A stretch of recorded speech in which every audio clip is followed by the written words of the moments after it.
The rain on Epsilon Prime didn't fall like it did on Earth. It hissed instead of splashed, light enough to feel like static, but acidic enough to strip paint in minutes. Yet even in that storm, he stood still. Not because of the weather, not even because of the distant sirens echoing through the broken spires of the ruined alien city. He stood because the transmission had finally come through. The one they swore would never happen. His name didn't matter anymore.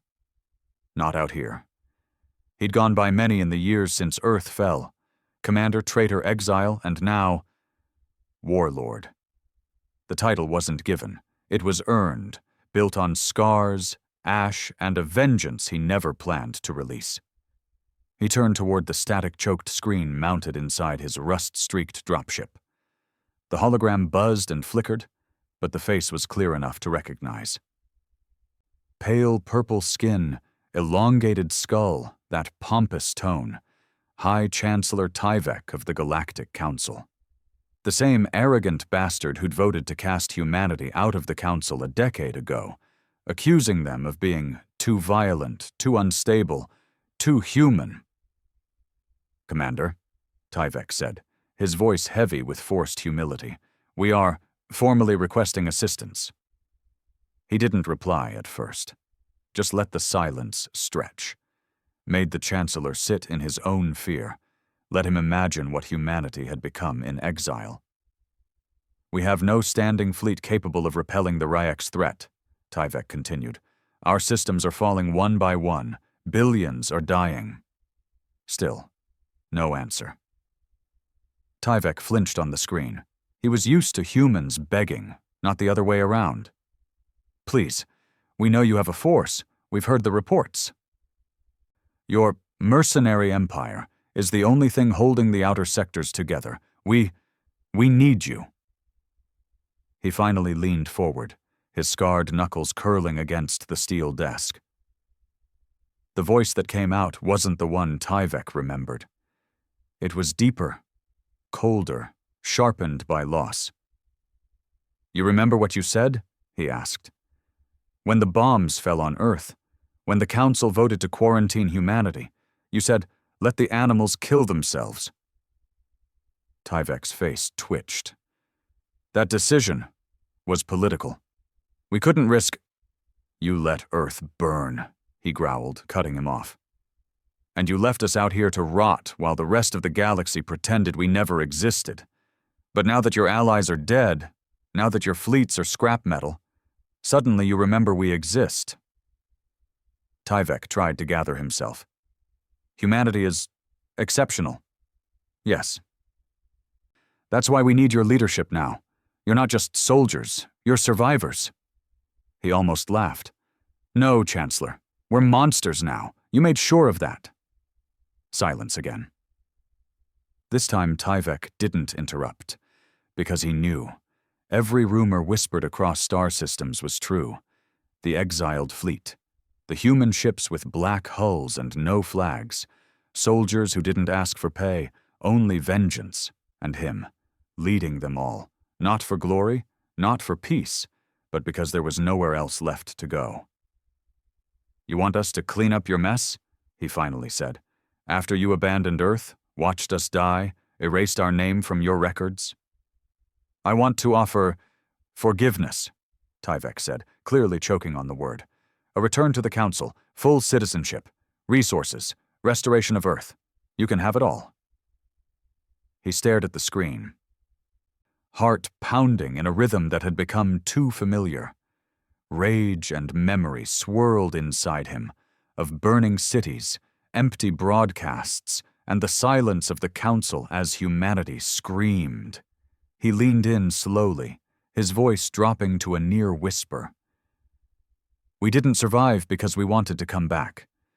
We survived to show you we didn't need you. Then he reached forward and cut the transmission. Outside, his soldiers stood in formation under the burning sky. Men and women who'd lost families, homes, identities. All they had now was war. And him.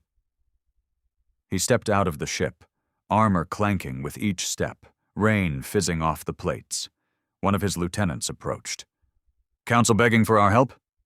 He nodded. "Orders?"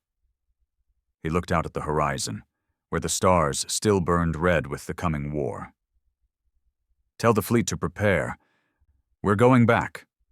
He paused, but not to save them. The hangar buzzed with motion and the low growl of pre-war tension. Ships hissed as they fueled. Boots pounded against steel decks. Weapons were checked, rechecked, and checked again. Men spoke in clipped tones. No wasted words, just silent promises of destruction. Humanity's exiled fleet had no anthem, no flag, no slogan. What they had was memory, pain, fury, and now permission. He watched from the upper command platform as the ships below prepared for war.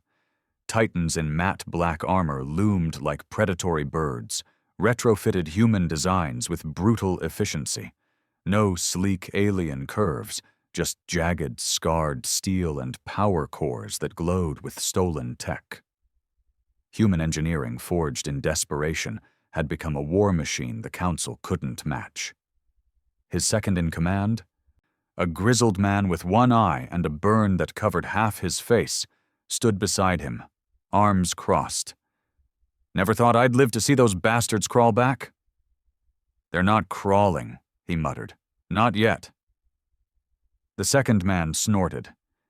"Give it time. You sure we're going back?" He nodded slowly. "We go back, not to join them, not to save them. We go back because they need to remember why they feared us."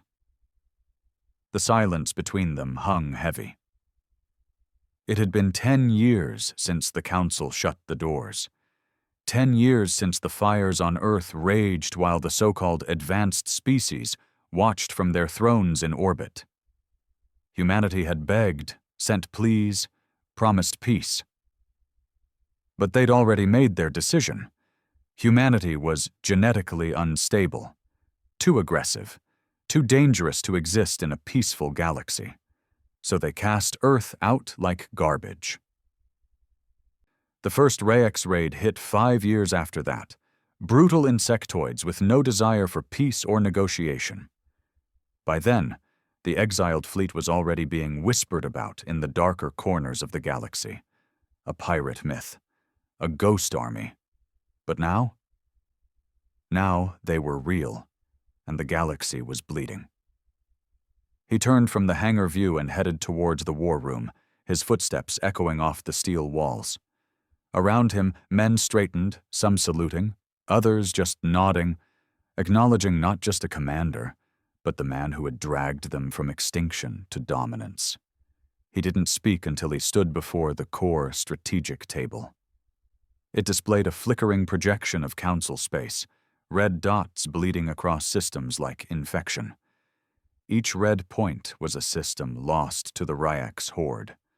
Hundreds. He tapped the surface. A new route blinked to life. It cut through the heart of Council territory like a dagger aimed at the capital system, Saracen Prime. "That's our path," he said. "The direct line." One of his captains, younger but already marked by war, stepped forward. "They'll throw everything they have at us." He looked at the man. "Good. They should. I want them to understand that if they want salvation, they'll bleed for it." Another voice chimed in, one of the ship's analysts.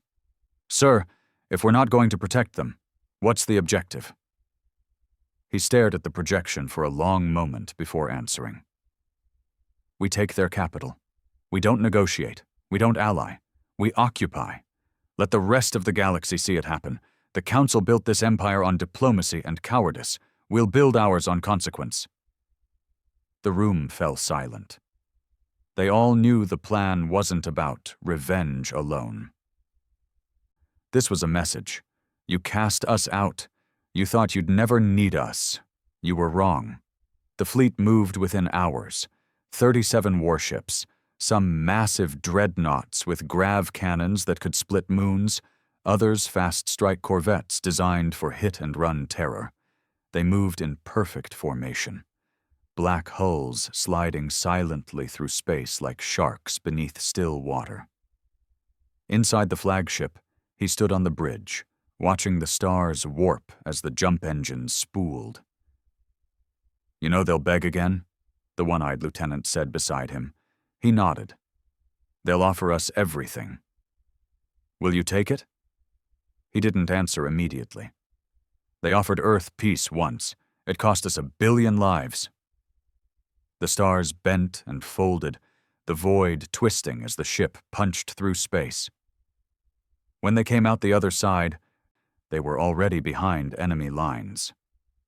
The first strike hit Zelleranth 4, a system the Ryeks had just occupied.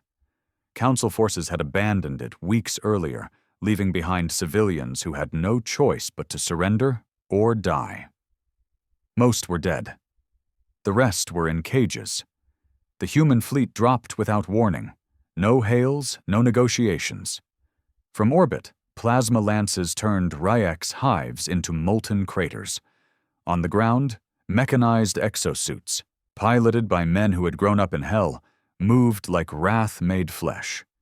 They didn't take prisoners, not because they couldn't, but because the Ryeks didn't understand the concept.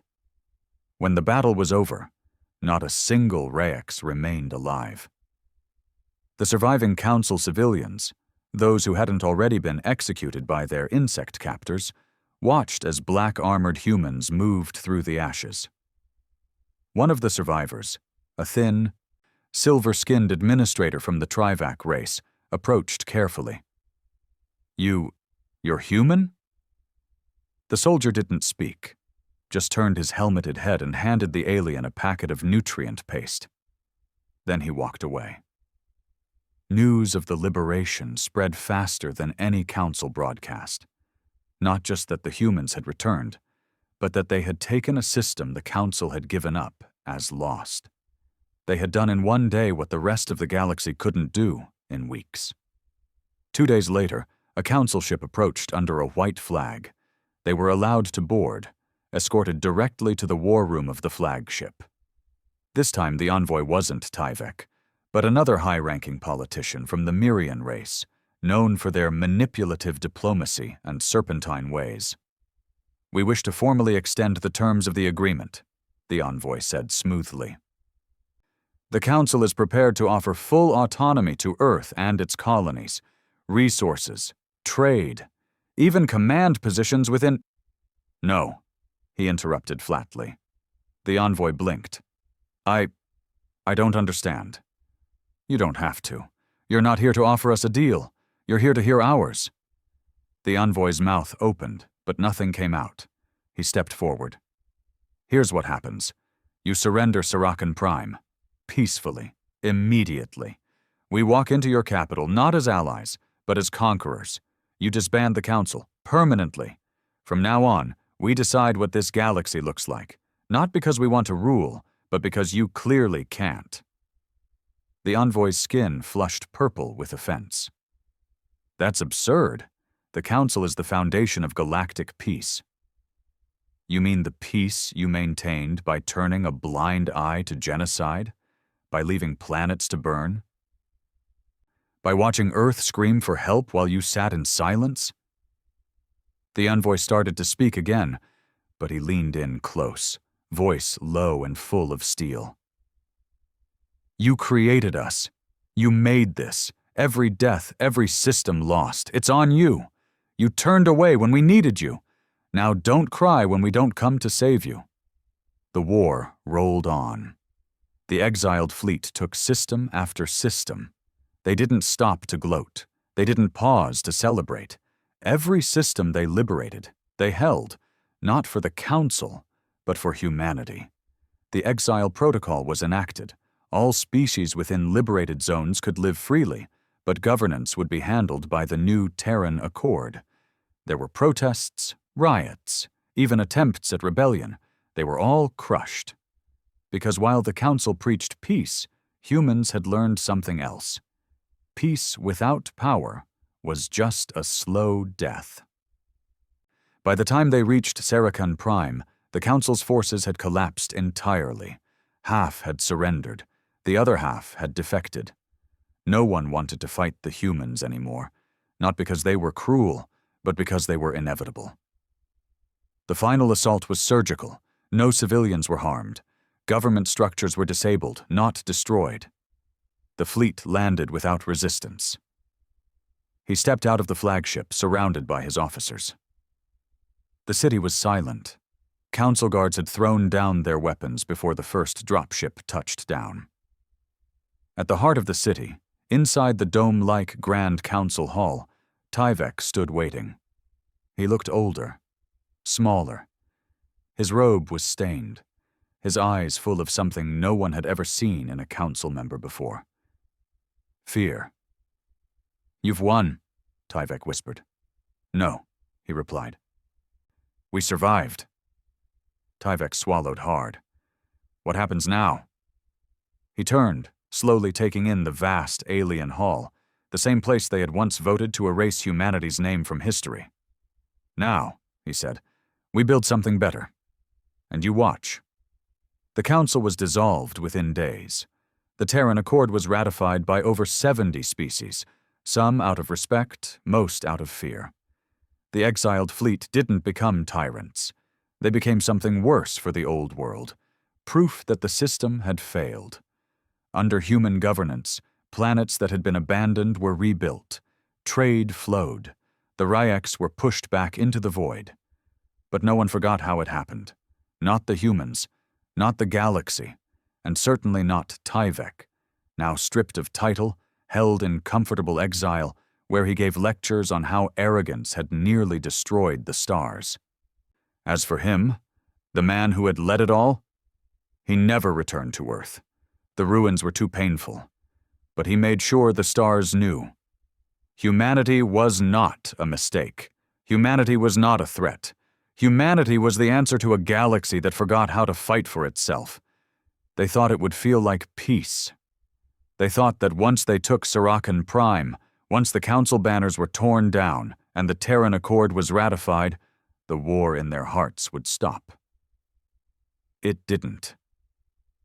The skies above the capital were clear now, patrolled by black-hulled Terran dreadnoughts. The streets buzzed with alien citizens whispering a new language, hesitation flavored with awe. The council was gone, its halls repurposed into the Terran Command Nexus, where policy was made in minutes instead of debated for years. But beneath the surface, there was unrest.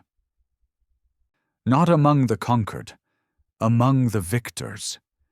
He stood alone in his chamber, lit only by the blue pulse of the planet's twin moons. The room was silent except for the distant hum of power lines and the weight of decisions. He hadn't slept, couldn't. His body demanded rest, but his mind never stopped replaying images he couldn't erase. Earth, the ash, the screams, the last broadcasts from New Berlin and Johannesburg as the orbital strikes rained down, cities erased, governments collapsed, the world begging into dead comm channels while the council held votes on containment protocols. And now, those same species bowed before him. He should have felt vindicated. He didn't. A soft chime interrupted the quiet. "Enter," he said, voice low. The door hissed open, and in stepped Duran, his one-eyed second, still in dusty armor. Smelling like fire and fuel, the old soldier didn't bother with protocol. "We've got a problem." Of course they did. He turned, arms crossed. "What now?" Duran tossed a tablet onto the desk. "Resistance movement, council loyalists, sabotaged one of the city's food processors, took out 6 techs. 3 of them were ours." He didn't respond right away. He just stared at the screen, watching the shaky footage of a hooded group sprinting through the maintenance tunnels, weapons crudely built from black market parts and leftover Rayx tech. "Thought they'd give up," Duran muttered, "after we showed mercy." "That was the mistake," he said coldly. "They don't fear mercy. They only understand power." Duran nodded. "Want me to authorize the sweep?" "No," he replied. Duran blinked. No. They want to be martyrs. If we storm in with full force, they'll scream oppression, and the rest of the species will forget what the Council did. Then what? He turned, eyes locked onto Duran's with a calm intensity that came from years of leading men into the worst hells imaginable. We let them rot. We starve them, cut power, make them beg to come out. We don't make them fear death. We make them fear living without us. In the weeks that followed, the city grew quieter. The Terran Accord expanded its reach, system by system. Worlds that once treated humanity like animals now held Terran flags and asked for protection, trade routes, mining rights. The humans didn't conquer with flame anymore. They conquered with competence, but the resistance kept hitting. Small attacks, infrastructure, communications. Black market weapons leaking in from outer sectors where Council remnants still festered. They weren't dangerous, but they were loud. Loud enough that the other races began to ask questions. Is humanity too harsh? Was the Council better? Have we traded one empire for another? He knew it was coming. The real war hadn't ended. It had only changed shape. He summoned his top commanders to the war room, not for battle plans, but for clarity. When they entered, they saw not just star charts, but projections of civilian opinion indexes, intercepted communications, and intelligence summaries of growing unrest in multiple sectors. He waited for silence, then stepped forward. You're wondering why we're here instead of out there, he began. We've won every fight, taken every system, ended a council that ruled for over 3,000 years. And yet we are still bleeding. He tapped the table. A map of Sarikhan lit up, dotted with red in key locations, resistance activity. This isn't about bombs or sabotage, it's about legacy. The council ruled with corruption, but it ruled with legitimacy. They controlled the minds of the people, not just their laws. And now we're trying to do the opposite. We took power, but we haven't claimed the narrative. One of the younger captains frowned. You want to start propaganda? No, he said. I want to start truth, and I want to make them choke on it. He pointed to the screen. Tomorrow, every liberated system gets a new broadcast. Not from the Accord. From me. No polish. No edits, just the truth, what they did to us, what we became, and what we refuse to become now.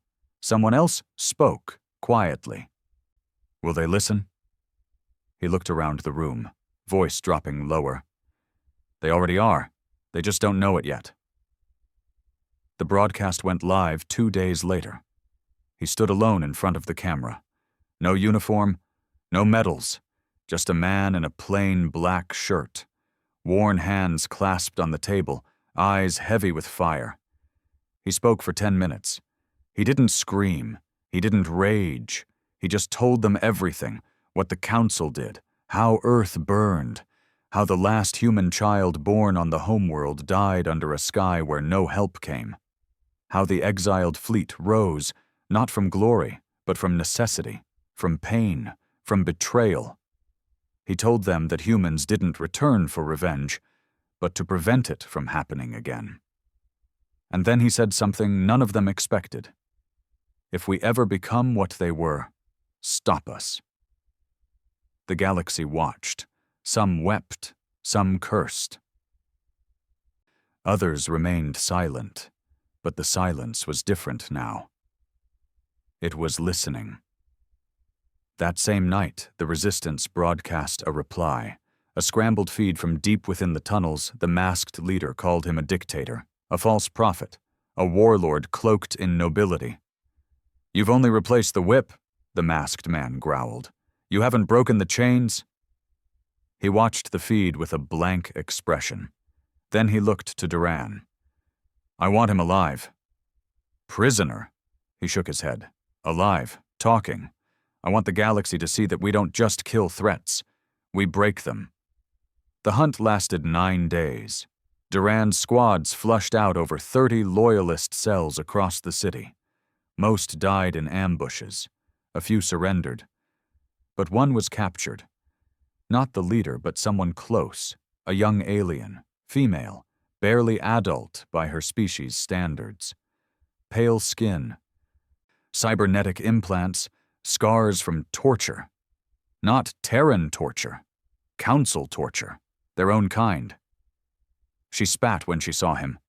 "You think you're better?" she snarled. "You think you saved us?" He didn't flinch. "No, I think we gave you a choice." She laughed bitterly. "You gave us a cage with thicker bars." He sat across from her, not as a commander, but as a man. "What did they promise you?" he asked. "The Resistance. What was their dream?" Her voice cracked. "A council without corruption. And you think they'll give you that?" She looked away. "I was like you once," he said quietly. "I believed in structure, in diplomacy. I believed the galaxy could be better. And then I watched my mother burn in orbit while the council debated." Silence. She looked up slowly. "You won't fix anything?" she whispered. "You'll just die slower than they did." "Maybe," he said, "but we'll do it standing." Word of her capture spread fast, and then, unexpectedly, she spoke again. This time, publicly. A statement, a broadcast. Her voice was shaken, but clear.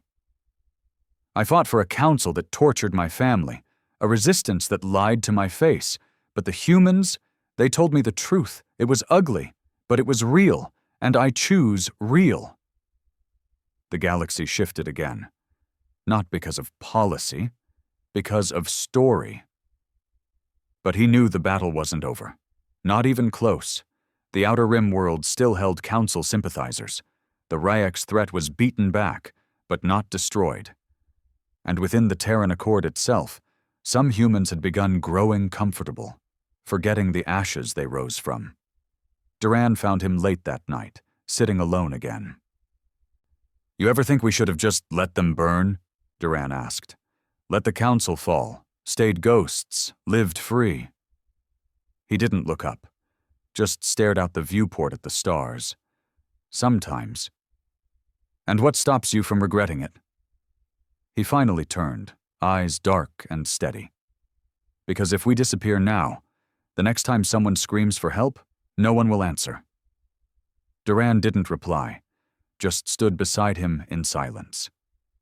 Outside, the Terran fleet hovered above a galaxy still learning what it meant to survive. And somewhere in the dark, new enemies were watching. But this time, humanity wouldn't be cast out. This time, they were the ones holding the gate. The first true assassination attempt didn't come from the Resistance. It came from inside the Accord. It happened during a diplomatic summit on Huldran Prime, one of the Outer Rim worlds that had barely survived the Ryek's incursion. A place where the soil was still red from blood, and the people whispered about the Terran occupation behind closed doors. They were hosting an alliance ceremony filled with meaningless speeches, handshakes, and hollow oaths. 100 species gathered under Terran protection, pledging loyalty they barely meant. He stood at the center of it all, towering over delegates in their ceremonial robes. No uniform, no armor, just a dark coat and the weight of presence. Then a Haldrani boy, maybe 15, ran toward him with a gift box, smiling, shaking. Guards didn't shoot. It looked innocent. Until the kid got within 2 meters and the box started to scream. "Plasma grenade." Duran tackled him from the left. The shield drone caught the edge of the blast, vaporizing instantly. The boy disintegrated, taking half the floor with him. 5 others died. Another 14 injured. His left arm was scorched, blood dripping, burnt cloth fusing into skin. But he survived. Again. He sat in silence in the temporary command tent set up outside the blast zone, left arm in a synthetic cast. His face was still smeared with ash. His jaw hadn't unclenched since the explosion. Not from pain, from betrayal. Duran stood at the entrance, pacing. Kid was clean, he muttered. No weapons on entry. Must have built the bomb with cloaked tech, likely smuggled in through the Trillion envoy. Was he working with the Resistance? He asked without looking up. No, Duran said. Worse, the kid's father was a Haldren governor, one of ours. He finally looked up. What? Yeah, swore loyalty to the Accord 6 months ago. Got funding, security contracts, everything. Kid must have gone rogue. No one goes rogue with a plasma grenade, he snapped. Duran nodded slowly. Means someone else put it in his hands? They sat in silence for a moment. Then he said, Find out who. I don't care what planet they're hiding on. I want a name. Duran saluted without a word and left. Later that night, he watched the surveillance footage on repeat. Over and over, the kid's face didn't change. No hesitation, just a wide-eyed smile and an offering of death. What kind of hatred did it take to turn a child into a weapon? He already knew the answer. It wasn't fear. It wasn't grief. It was shame. These people, they weren't used to being saved by humans. They weren't used to humans giving orders, fixing broken systems, running planetary logistics. It made them question everything. Their culture, their legacy, their pride. And instead of adapting, they burned. He leaned back and muttered to himself, voice bitter. They don't want us to lead. They just want us to bleed. The next morning, a transmission arrived, encrypted, buried in layers of fake diplomatic chatter. But when decoded, it was clear. A message from the inner ring, former council aristocrats, scattered but alive, coordinating through shadow networks. It said, You've inherited the throne, Terran, but you haven't inherited loyalty. The council's rot runs deeper than your blades. Step down, or your people become targets. This galaxy will never kneel to barbarians. He read the message 3 times, then forwarded it to Duran with a single command. Let's make an example. Their retaliation wasn't a full-scale war. It was surgical. A Black Ops team, all Terran, all veterans of the Earth siege, deployed to a remote moon where the transmission had been routed. It was a listening post. Hidden. Protected by a mercenary syndicate. The kind of place that thought it could buy safety with secrets. They breached it in 23 minutes. No survivors. Every scrap of data was extracted. Names, locations, bank codes. Then the building was leveled from orbit. He didn't make a speech about it, didn't issue threats, but the galaxy got the message anyway. You touch Terrans, you vanish. Yet even as they tightened their grip on the outer sectors, something darker was festering at the center. Earth, no longer a memory, now a symbol. The reconstruction efforts had begun months ago. Terraforming domes, atmosphere repairs, artificial oceans being poured over dead land, millions of refugees had returned to help rebuild the cradle of humanity, but not all of them had come in peace. A new faction was rising. The Purists. They weren't Council loyalists, they weren't resistance fighters, they were human. But they hated the Accord. They believed the species of the galaxy weren't worth saving. That Earth's suffering had proved a final truth. Humanity stood alone, should always stand alone. They called the Accord a compromise, a betrayal. They called him a traitor. Duran handed him the report. You're not going to like this. He didn't respond.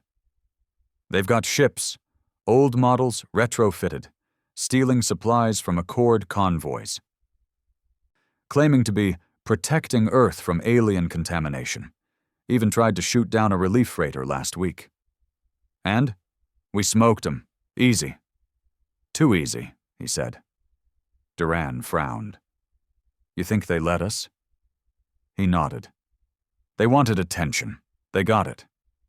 He put the report down and stared out the window. We burned the council, beat the Ryaks, survived betrayal, and now our own kind wants to pull the trigger from inside. What do we do? He didn't answer for a long time. Then, we remind them what Earth really cost. He made his second broadcast 2 days later. Live, unfiltered. He stood in front of a rusted monument, one of the only ruins left standing on Earth's surface. A melted tower from old Chicago. Blackened steel twisted into the shape of a screaming face. He looked into the camera. This is what they left us, not memory. Not strength, just wreckage. And now, after all the blood we spilled, some of you want to pretend it never happened. You want isolation? You think humanity should walk alone again? Then you're no better than the Council, because they said the same thing. You don't get to erase our allies. You don't get to erase the thousands who stood beside us when no one else would. The Trill who smuggled weapons to us. The Dervan refugees who shared oxygen on dying ships. The nameless, faceless aliens who didn't look like us, but died like us. We're not building an empire, we're building a warning, so no one forgets what happened when humanity was cast aside. He stared at the camera for a long time before saying, I remember the day Earth screamed, don't make me remember what we became to survive it. The broadcast went viral across Accord space. Some cheered, some called it manipulation, but for most, it was a line drawn in blood. The purists quieted, for now, but he knew better. The enemy wasn't always out there. Sometimes it was buried deep, wearing a human face, wrapped in pride. 3 days later, he received a personal message, not diplomatic, not encrypted. It came from a single outpost on the edge of known space, a place the Council had abandoned decades ago. The transmission was clear. This is Dr. Ellen Vicari. I have something you need to see. It's about the Ryaks. They're not running. They're evolving. The outpost sat on the edge of known space, an old Council scientific facility half swallowed by a dead moon's crust. No breathable air, no natural light, just stone, darkness, and machines that hummed with secrets no one wanted to uncover. He arrived with a minimal escort, 2 armored guards, no fanfare, just urgency. Dr. Ellen Vicari stood waiting at the landing bay entrance, half human, half Dervan, eyes too large and too intelligent. She didn't bow, didn't salute, just nodded, eyes bloodshot and voice hoarse. You came faster than I expected. He stepped forward, removing his gloves, eyes scanning the surroundings. The base looked abandoned, but he knew better. Places like this were never truly dead. They just stopped being acknowledged. Your message said it was about the Raks, he said. That they're not running. They're not, she said quietly. They're preparing. He followed her down into the heart of the station. Dim lights flickered overhead. Dust drifted like smoke through the stale air. Most of the facility had been stripped when the Council abandoned it, but the deeper they went, the more it changed. Clean floors, active power lines, cameras, and then, finally, a sealed observation chamber. She keyed in a code and the door hissed open. Inside was a containment field, and behind that, a Ryak's body, or something close. It wasn't moving, but it wasn't dead either. It pulsed, barely, as if waiting. What am I looking at? He asked, stepping closer. A hybrid, she whispered. Ryaks and Council bioengineering, modified, smarter, faster, resilient. He turned sharply. Council tech? What the hell are you talking about? Vicari stepped beside him, tablet in hand. She tapped the screen. Data flooded into view. Genetic breakdowns, protein markers, coded genome chains laced with synthetic spikes. This is not a natural mutation, she said. This was designed, engineered. It didn't evolve. It was built. His jaw clenched. And the council knew? More than knew, she said. They started it.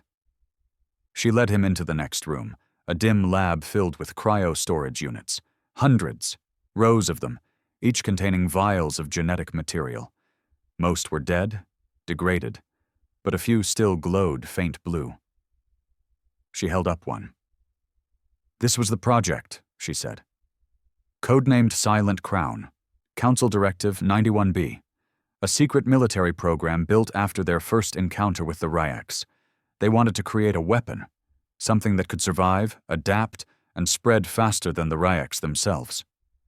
He stared at the vial, rage simmering beneath his calm surface. They tried to build a virus. She nodded. One that thought. One that could learn.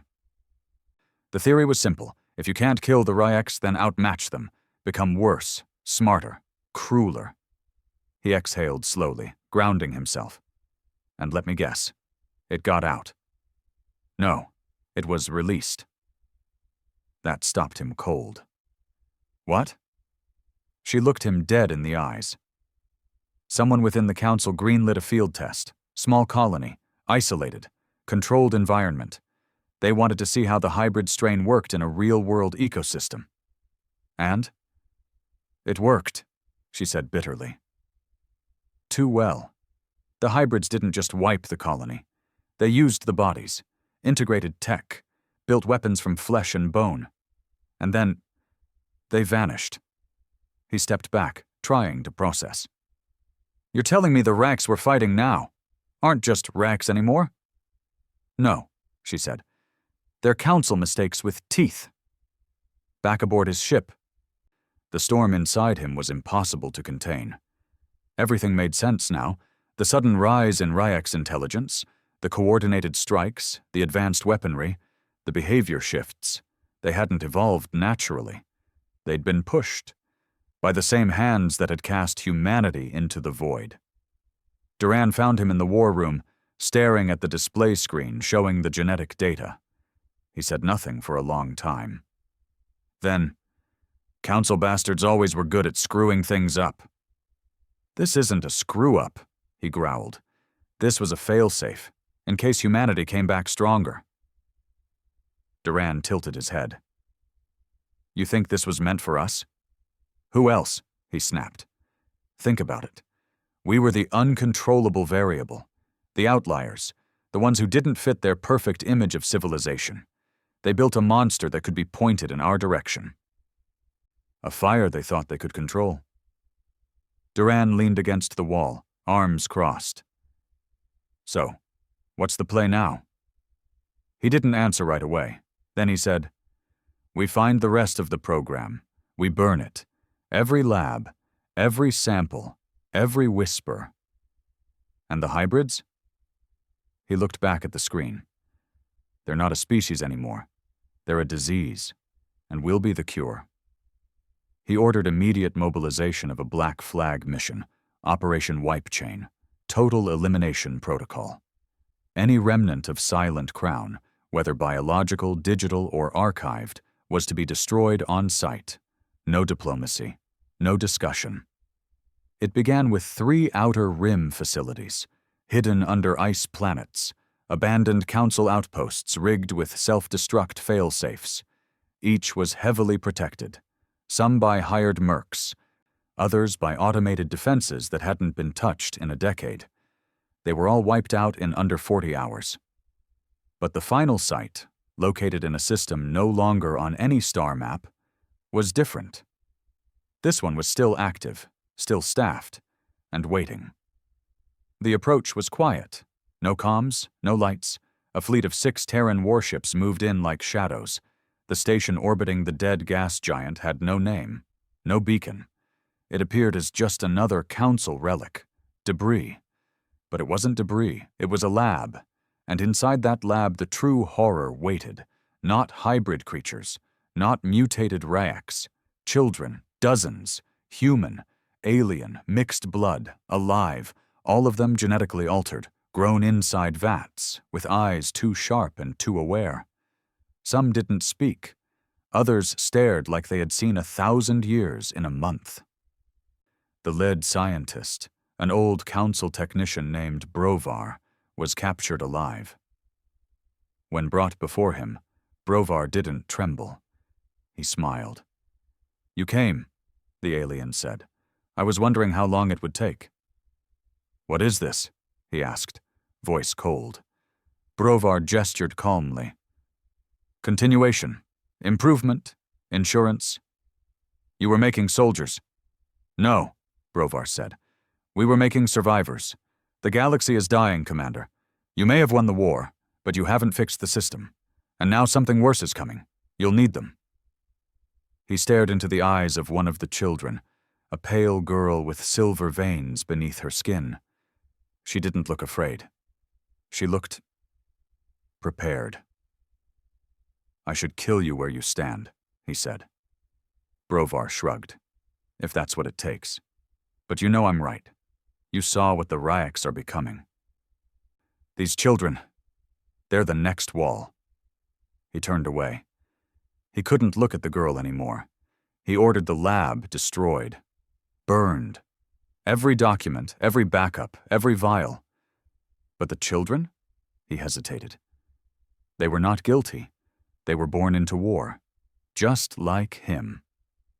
Back on Sarakan Prime, the Accord Council demanded answers. Why had human forces mobilized unilaterally? Why were secret labs destroyed without consultation? He didn't lie. He stood before the chamber and told them everything. The experiments, the Ryak's mutation, the Council's crimes, and the children. He didn't sugarcoat it. "You think we're tyrants?" he said, voice sharp. "You think Earth rose just to dominate you? Let me tell you something. This is the galaxy you made. A place where monsters are grown in test tubes, where children are bred to die. Where peace was never the goal, only control." He paused. Then, "You didn't need us when we begged. And now that we've taken the wheel, you don't want us to steer, but I promise you, if we let go, this entire damn galaxy crashes into the dark." Silence. No one challenged him, because deep down, they knew it was true. Later that night, he sat alone in his quarters, staring at the datapad showing the girl's face. She had survived, along with 6 others. They were currently in deep quarantine on an undisclosed station, monitored by every sensor Terran tech could muster. They hadn't spoken, they hadn't cried, just sat in silence, waiting, like they were already soldiers. He wondered what kind of world they would grow up in, and if it was too late to stop it. A ping pulled him from his thoughts. Duran's voice came through, grim. "We've got a problem." "What now?" "The Ryaks. New movement patterns, formations we've never seen, coordination, multiple hives moving as one." He sat up straight. "How many?" "Too many. And they're not just raiding anymore. They're claiming systems." His blood turned cold. They weren't just reacting. They were planning, evolving, fighting for territory, like a species preparing for war. Not survival. He looked out the window, past the city lights of Sarakan Prime, into the void where stars still burned silently. For years, the galaxy had asked what happens when you push humanity too far. They got their answer. But now a darker question loomed. What happens when the monsters we feared become the ones we created? And worse, what if they're smarter than we are? 3 weeks, that's how long it took for everything to start unraveling. 3 weeks since the children were rescued from the hybrid lab. 3 weeks since the Ryaks stopped behaving like animals and started acting like soldiers. 3 weeks since he realized the war they had already won was just the prologue. The first Terran colony to fall was Theros 8. Not to invasion, not to bombardment, to infiltration. The entire colony vanished overnight. Over 6,000 people. No distress calls, no firefight. Just gone. By the time a Terran recon ship reached the site, There was nothing left but scorched stone, melted structures, and a message burned into the glassed surface. You should have let us sleep. He stood in the command chamber of the flagship Iron Song, fists clenched behind his back, staring at the hollow projection of the planet's ruin. Duran's voice came in over comms, crackling with static and tension. We ran scans. There's no standard Rex biological residue. Whatever did this, it wasn't feral, it was clean, calculated. And fast, he muttered. Too fast. Worse than that, Duran said. We think they're moving in formation. He turned away from the screen, pacing slowly. The hybrids? Can't confirm, but if it is, they've moved beyond infestation. They're organizing, building fronts, hiding under the radar. He didn't reply for a long time. Then, I want satellite sweeps across all ex-council facilities. Deep scans, any biosignature that doesn't match Accord records gets flagged, and send a probe fleet to the Lisan belt. Why the Lisan? Because if I were planning a war, I'd hide in the one place no one would dare look, council graveyards. He visited the children the next morning.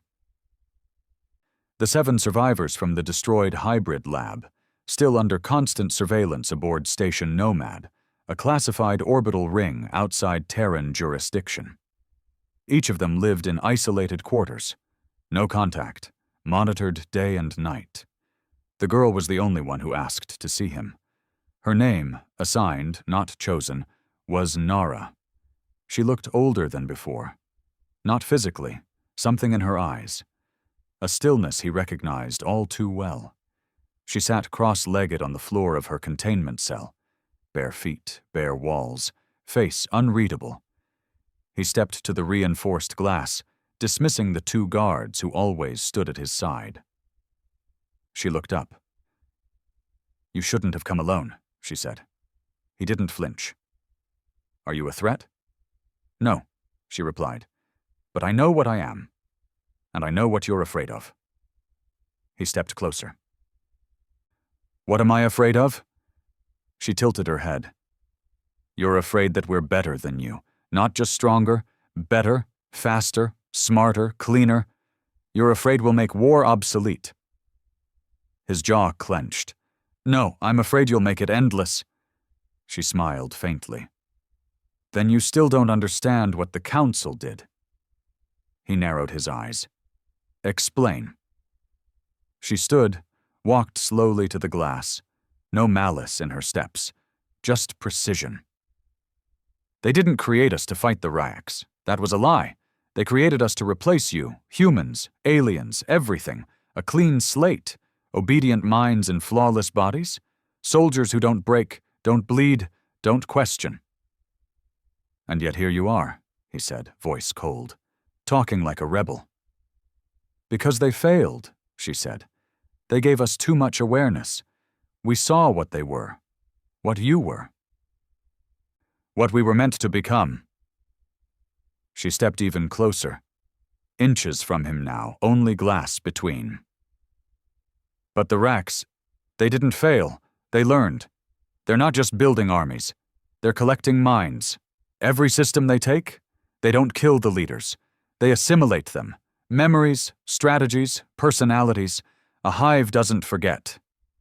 He froze. You're saying they're copying us? No, she said. I'm saying they're becoming us. Duran stormed into the chamber 20 minutes later, holding a datapad with shaking hands. Sir, he growled, we've got a situation. What now? Remember Erixol Prime? He nodded.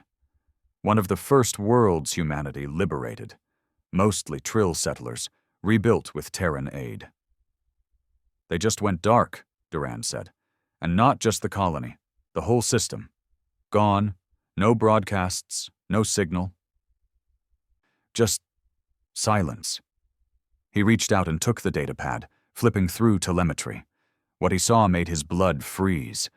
Images, brief, grainy captures from the last transmission.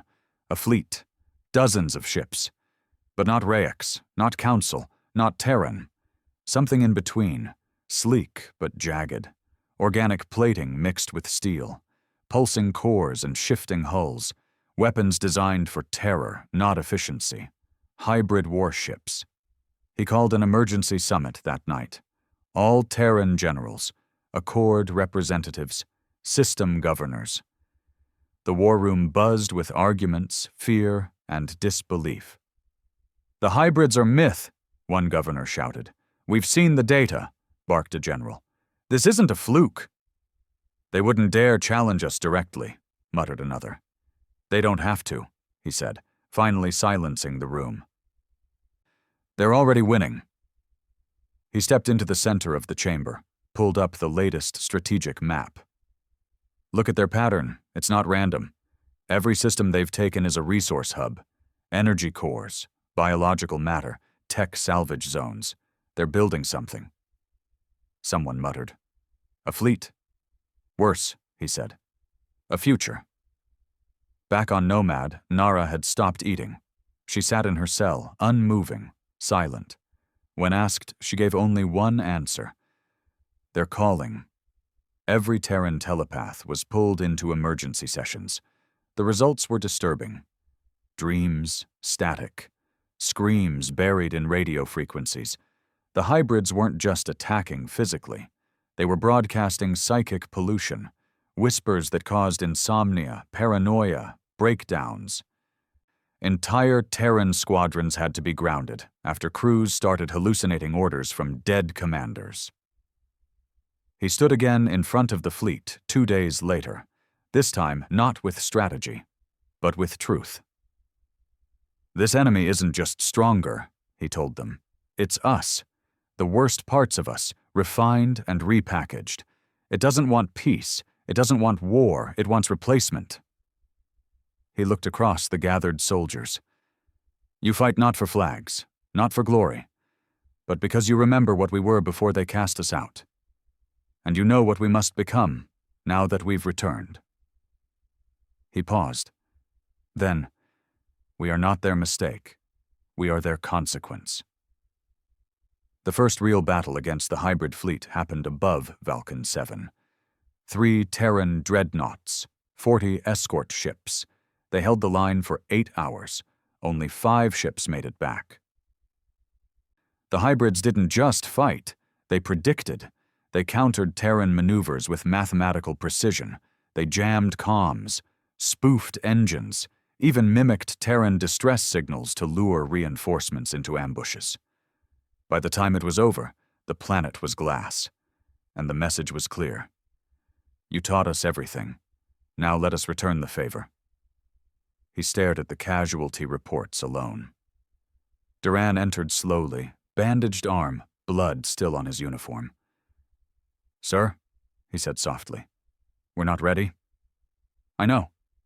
Duran lowered his head. "So what do we do?" He turned away from the screen, eyes burning with something cold. "We become something worse than they're prepared for." Duran frowned. "And what's that?" He answered without hesitation. "Human." The first breakdown happened aboard the Stalewind, a veteran cruiser that had survived 6 planetary campaigns and 3 direct hits from Rayek's artillery. Captain fell first, not from wounds, from whispers. According to the report, he shot 2 of his officers, locked himself in the comms chamber, and started screaming coordinates to nowhere before turning his sidearm on himself. The ship was still intact, but the crew wasn't. Half of them were under psychiatric isolation. The rest were transferred off duty, muttering things like, "They're inside the signal." "The stars are lying." "I saw my mother. She died on Earth. But she spoke to me, said they were right." He read the report in silence, fingers tightening around the edge of the data tablet. He didn't blink for a full minute. Then he crushed the tablet in one hand. Enough. The hybrids weren't just killing, they were corrupting.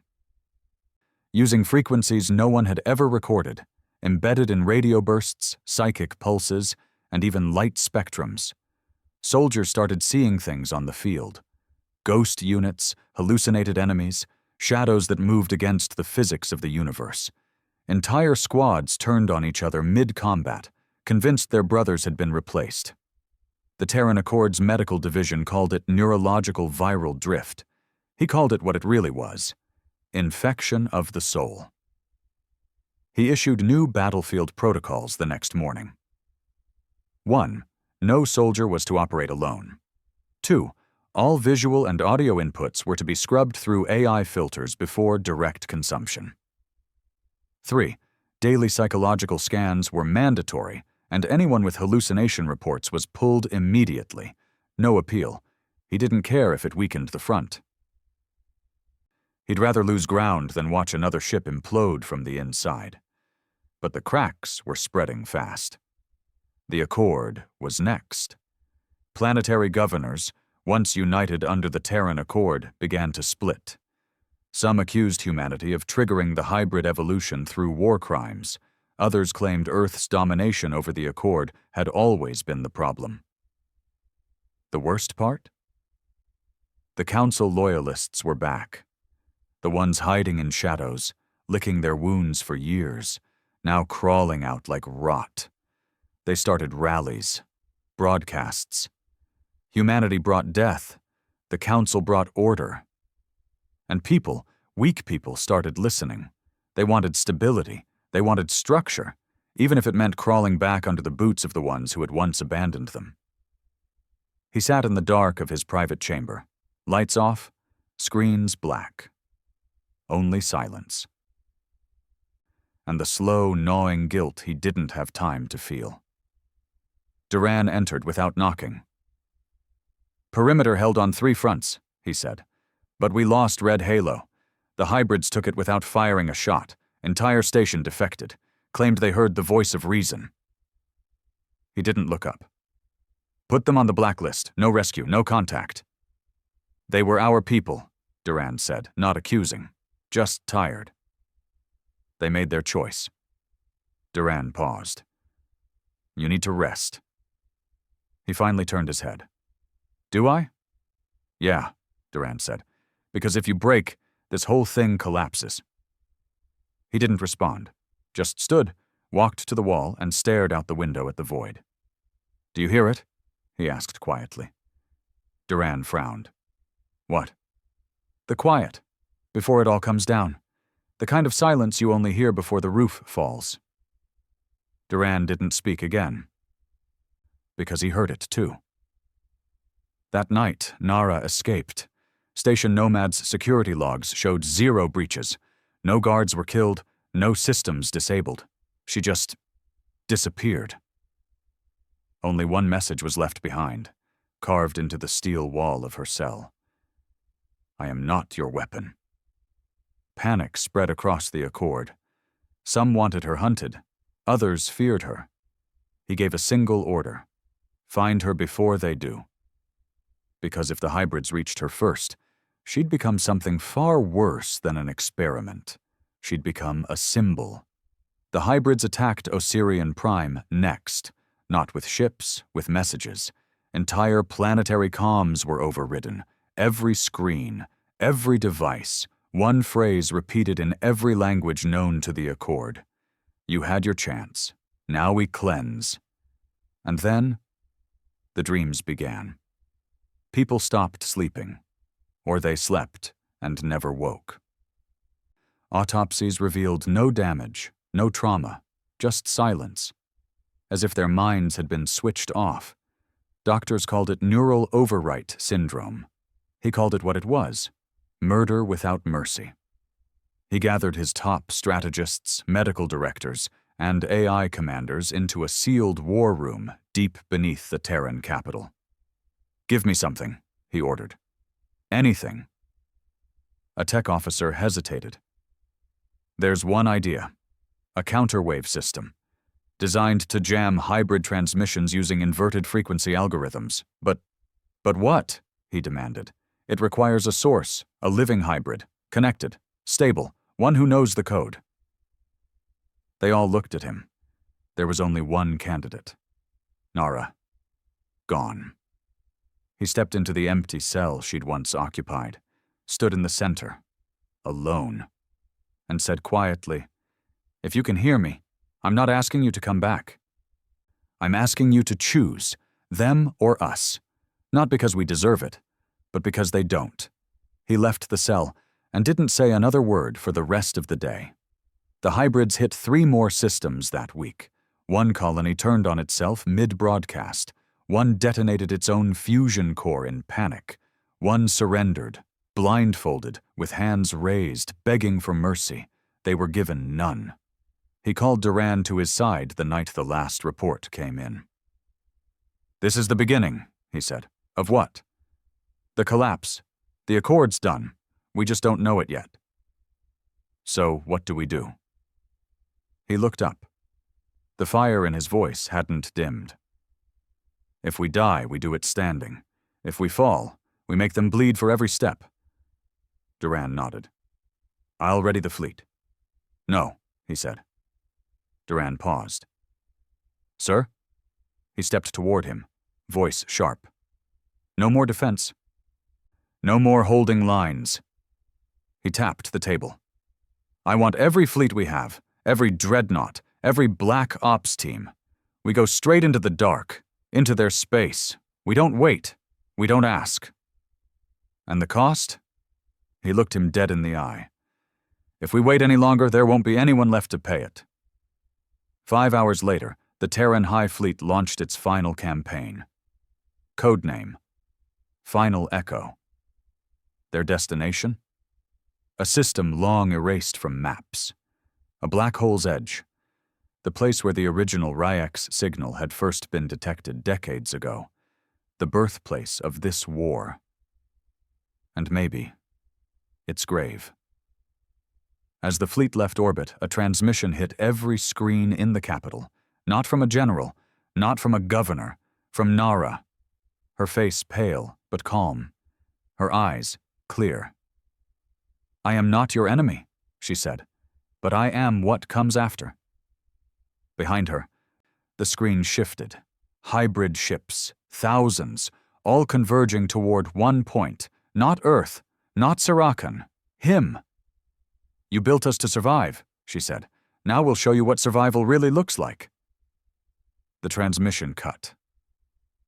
Silence returned, but this time it wasn't the silence before collapse. It was the silence before judgment.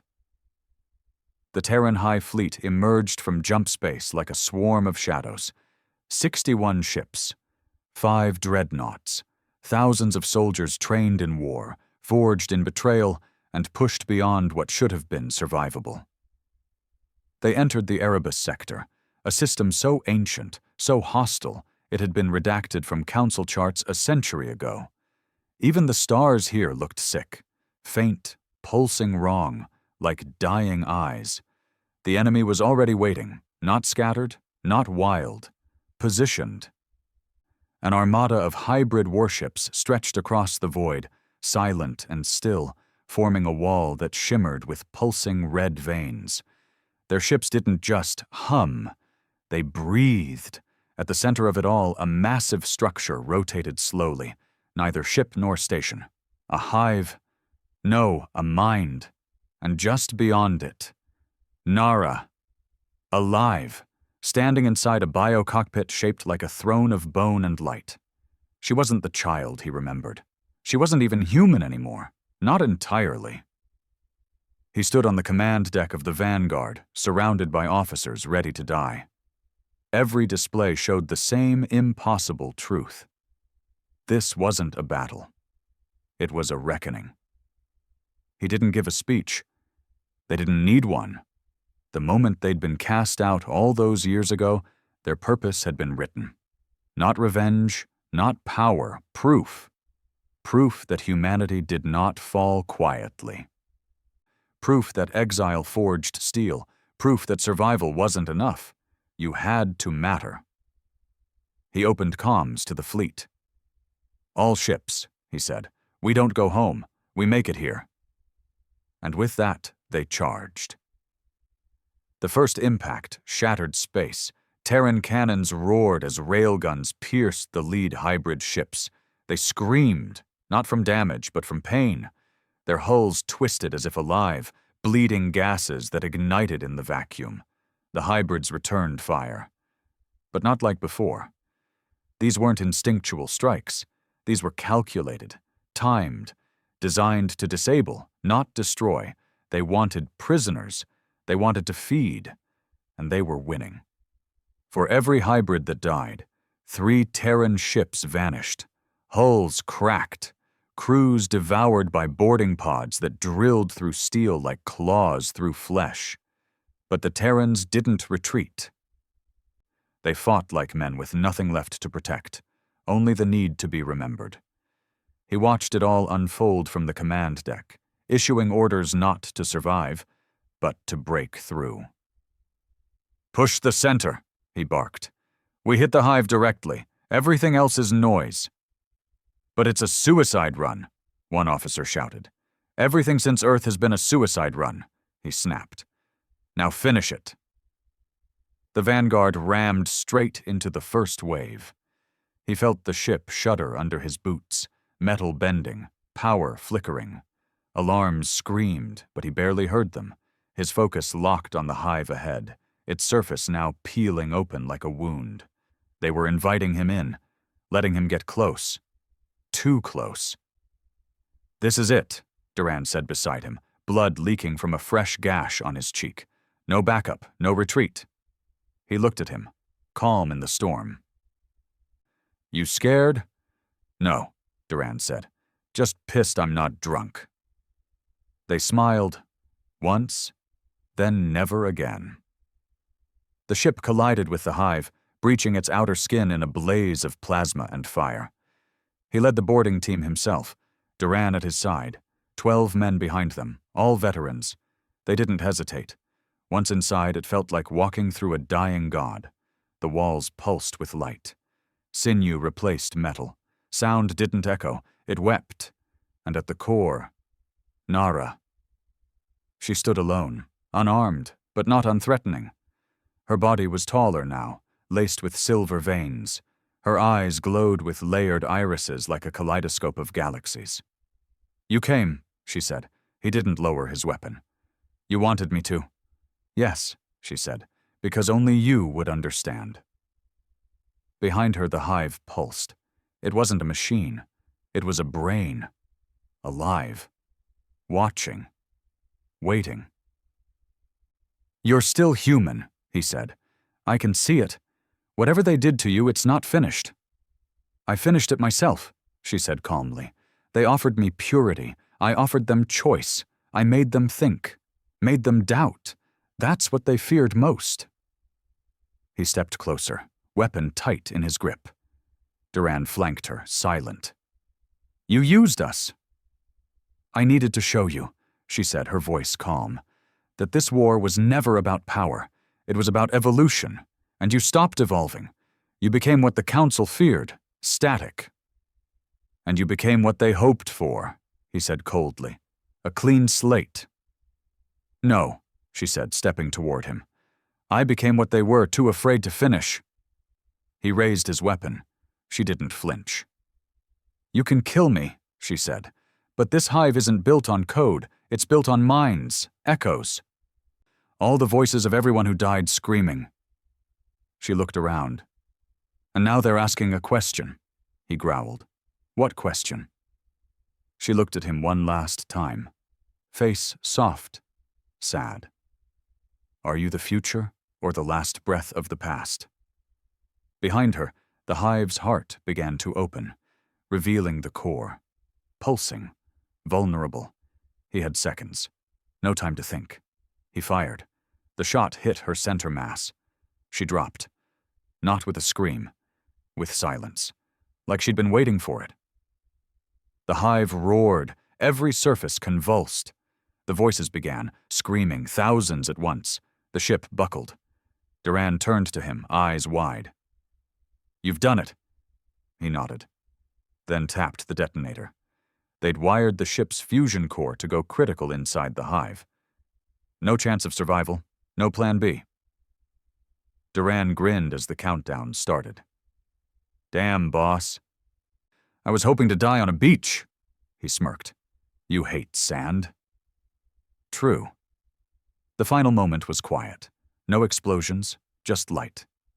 And then, dark. They found his body 5 days later, what was left of it, buried beneath collapsed hive tissue, fused into the floor. Duran didn't make it, but the recording did. The final words of a man who carried humanity through exile, war, and evolution. We were cast out, hunted, feared, forgotten, and still, we built something better. If you're hearing this, it means we made them bleed. It means we chose what they wouldn't. We chose to be human. Not perfect, not pure, just human. The hybrids died with the hive. Without her mind, they reverted to instinct, and instinct alone was never enough. The accord fractured, but didn't fall. Earth became a symbol, not of dominance, but of sacrifice. And the man who was cast out? They never gave him a name, just a title. The last warlord of humanity. A reminder that even when forgotten, humanity never begged. It endured.